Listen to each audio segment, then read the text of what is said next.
My wife's parents are tearing her down yet again. I'm absolutely at a loss for solutions. First, a little background. My wife had a very emotionally forgettable childhood with her parents. Stereotypical rich parents that emotionally neglect their children and throw money at issues to make things better rather than apologizing. They have always done this with friends, family, you name it, and have ruined countless relationships because of their insincerity and arrogance. My wife is her mother's only child, but her dad has two much older sons from a previous marriage that he's done a great job. One is an alcoholic due in part to a very traumatic childhood, and the other has more felonies than a cat has lives. Both are complete deadbeats taking advantage of the system out of laziness, not necessity.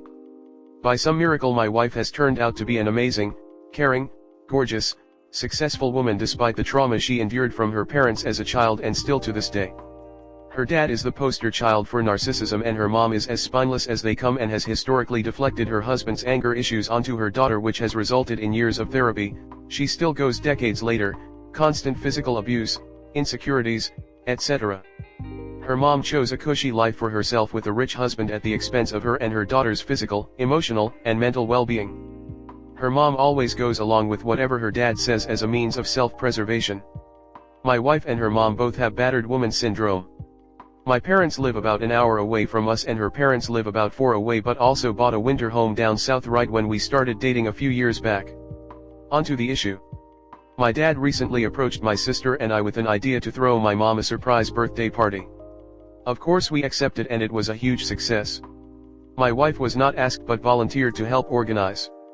My wife's parents have a history of being nice to my face then talking behind my back to my wife about me, my career, my parents, and my family in general.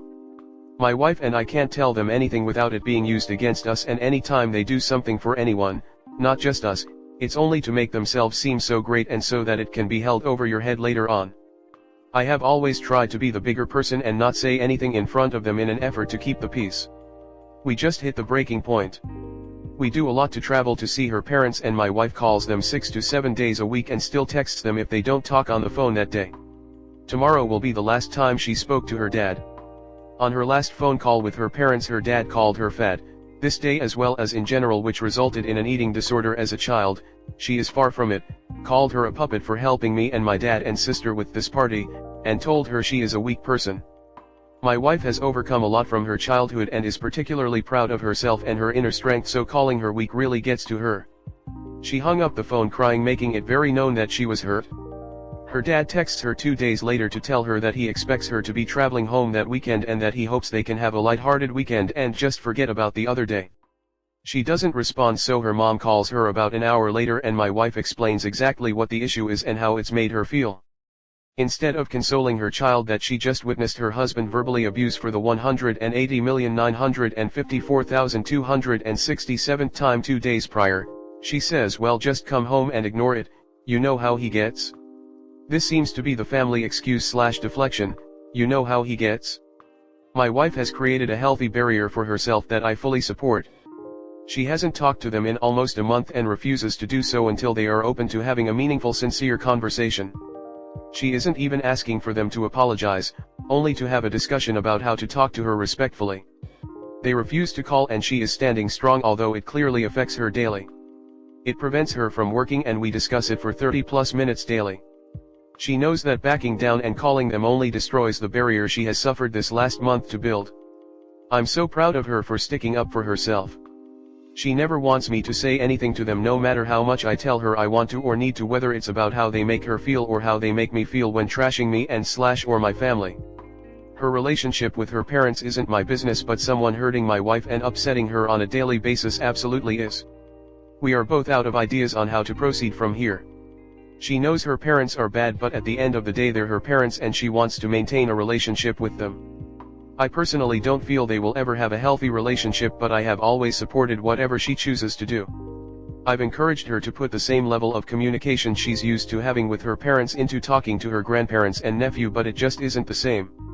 How do we put this issue to bed so that she can have her life back without this over her head 24/7? Comment. So, yes, your wife has and is currently being emotionally abused by her parents. But at this point she's choosing that abuse over your marriage. Have a longer conversation with your wife about this. You need to establish a few boundaries here. First is that she needs to uphold the existing boundary and not contact them first. Second, is that I'd push her to go no contact with them for a while. At this point it's damaging your marriage. She's subjecting herself to daily emotional abuse, but then you have to deal with the fallout, and she's demanding that you don't stand up for her and allow someone else to treat her like shit so she can then be unable to carry out daily life afterwards. No more visiting them so she can be subjected to that abuse for hours or days on end, then you deal with the aftermath. Honestly, this should be a non-negotiable for your marriage to continue. Either she stands up for herself and she begins to separate herself from the abusers, or you can't stay with her. It's extremely unfair to you for her to put you in the situation of dealing with that aftermath because she's unwilling to take control of her life. This is absolutely your business. Stand up for her. Let her know that this is a boundary for you, that you won't tolerate anyone abusing her when you're around. If she happens to be in contact with them, and you witness abuse, you need to step in. Don't just stand by while her father demeans her if she's not willing to stand up for herself. At some point, your wife has to take accountability for her role in this.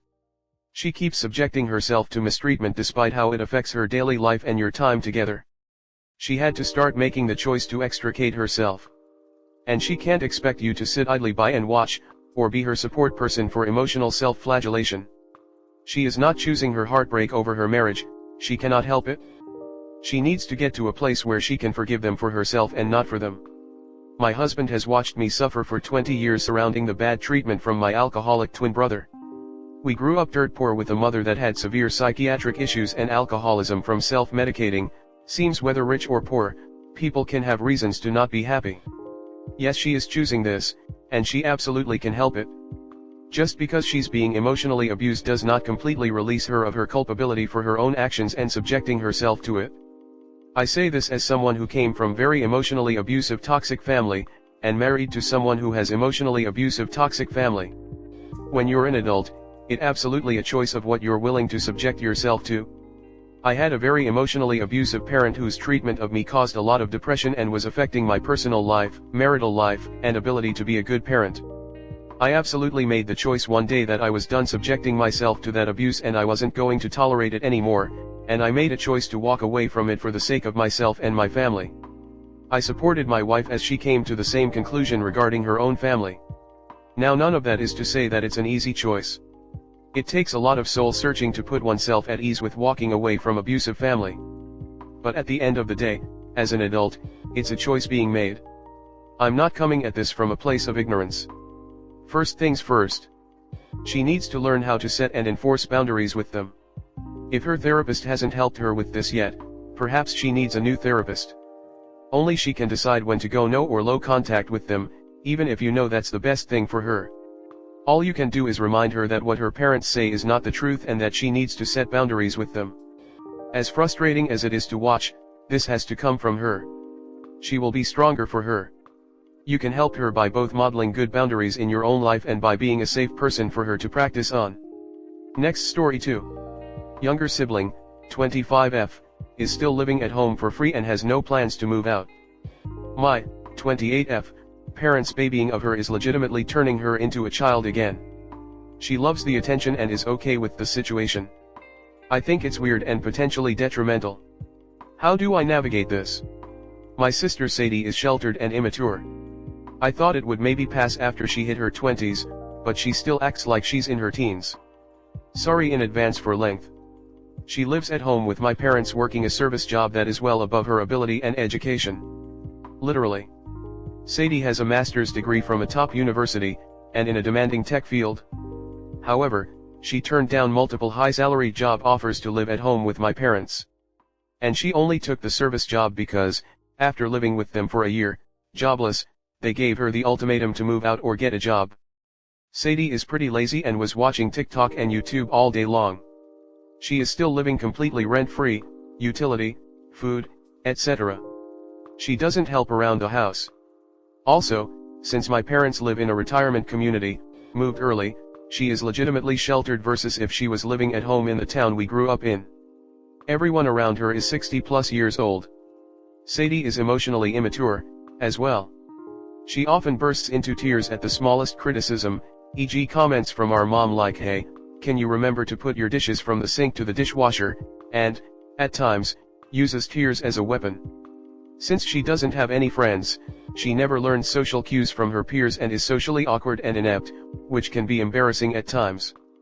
Because of all of this, she has basically picked up on my parents' personality traits. Sadie and my mom go on vacations together all the time, and day trips to local theme parks. When I was last home, Sadie had 10 stuffed animals on her bed. She also still sleeps with her childhood blanket and occasionally shares a bed with my mom while my dad is at work. I can't even begin to state how detrimental I think that is, so I won't, but I've voiced my opinions on it frequently to family. Side note, I am absolutely sure there is no abuse going on, but I am worried about her mental health and age regression. Next year will be her 4th year living at home, at what was supposed to be a 1-year patch solution. I know everyone has their own path, but feel like Sadie is missing out on her prime 20s. I got engaged after 3 years of dating my fiancé, and looking back, I had a ton of fun going out with friends and dating in my early and mid-20s. I have a few friends in the dating scene now, and they've said it's been much harder to date in your late 20s and early 30s than when we were 22 or 25 years old. Since she's never been in a relationship, I worry she'll have trouble finding a partner if she keeps waiting to date. She does still want a partner and family, I have asked. Or, she'll settle with the first guys she meets because she hasn't had time to learn what she likes/doesn't like in relationships. When I tried approaching her from this angle, she is romanticizing my parents' timeline and how mom and dad met in their mid-30s. Which is technically true, but they were FWB who got eloped after my mom got knocked up with me at 34. It obviously worked out, but it wasn't planned. My dad had dated around for years, and my mom was previously married/divorced before that as well. She seems to be blind to that aspect and certain she'll find someone easy peasy in 10 years when she's 34. I just worry about her not being able to form relationships outside of her bubble at home. If something ever happened to my parents, God forbid, I worry about her response due to her attachment to them as well as her future. She has no emotional support systems outside of me, and she's super dependent on them still, whereas I'm fully independent. I'm going home to visit in 2 months and don't know how I can bring this delicate subject up without upsetting everyone. My parents still see their youngest as the baby and don't like her getting upset, weaponized tears, but I feel like they need a plan. The last I heard, she was no longer looking into moving out anytime soon. My parents also deserve a break, and time to themselves during this time of their lives. Am I wrong here? Comment. My older sister is a lot like Sadie, except my sister is nowhere near as smart. It took a long time for me to just let go and let my mom/parents make their own mistakes and absolve myself of responsibility. I was always the little fixer in my family, and dropping that and setting boundaries has been huge for me. Good luck, and I'm sorry, this is a super frustrating dynamic to witness. The pain of interference just wouldn't be worth it. She has to make her own decisions about her life, and so do your parents. They're all adults. Not everyone follows the same path. Live your life and be happy. There's no guilt in being happy for yourself. Sadly, you can only control your parents as much as you can control your sister. You have to hope they will one day become completely fed up with her and forcibly make her move out. She's likely going to be a lifelong pain in the ass. I'd recommend keeping her at arm's length. Don't feel cause she's your sister you have to take any responsibility for her when she inevitably comes to you for help for whatever situation she's got herself in. When you give her an inch, she'll take a mile. Came here to say this. My siblings and I have gotten into each other's business a lot over the years, and it doesn't go well. And there's usually stuff going on that you don't know about. If your parents or sister ask for your opinion, you can give it, obviously, but I would avoid getting involved at all. Absolutely. My brother is 34, still living with our parents, hasn't been in a relationship since he was 16, and spent much of his 20s without a job. My parents started charging him rent at some point, but it's not much and they're saving it for him if he ever moves out. He doesn't know about this though. He's been holding down his current job for years, so he's got that going. He's always got some health issues he's complaining about, which gets him pity from my mom. He doesn't have any handicap or is mentally slow. In fact, he was better in school than me, and my parents paid for a private school in a field he wanted for the last 2 years of his school. I got the equivalent amount in cash eventually, but not as promised for my graduation. I got it when I got married, showed me the true value of women and all that. What do I do? Nothing. I don't even live on the same continent anymore. I ask about him when I FaceTime my parents, but I don't interfere. The one time I thought I had a plan that'd show him how nice it is living alone, it backfired and everyone was mad at me, so I figured they don't actually want him out, although that's what my dad always says and my mom used to say. Plan was, my husband and I were going to get cats, and I asked my brother if he could live in our house and take care of them when we'd go on holidays for 2 to 3 weeks. The house was closer to his job too. I would have stocked fridge/freezer/pantry with food for him. Even though I explained to my parents that I thought this might be good for him and make him more independent, they were mad at me, which I still don't get. Just want to piggyback off you here. Just let your sister be a lost cause. She will figure it out when your parents get tired of it, when they get too old to take care of themselves, or they die. But when your parents do get too old to do things on their own, what's the plan? That is the discussion to have with your parents. Because they, your parents and your sister, may have wildly different ideas on how they will deal with that. They might think you will be footing the bill or taking care of them, because it certainly doesn't seem like your sister is even remotely capable of physically or financially assisting with that. If you think about it, you handling your sister's problems for her is not going to help her mature. It's more adults taking care of her when she needs to take care of herself.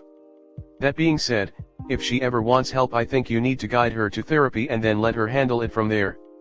Lack of maturity aside, your sister almost sounds depressed and anxious. I know you're looking at it as laziness, but I tend to think when a young person withdraws so completely and is underachieving that there's probably depression and anxiety behind it.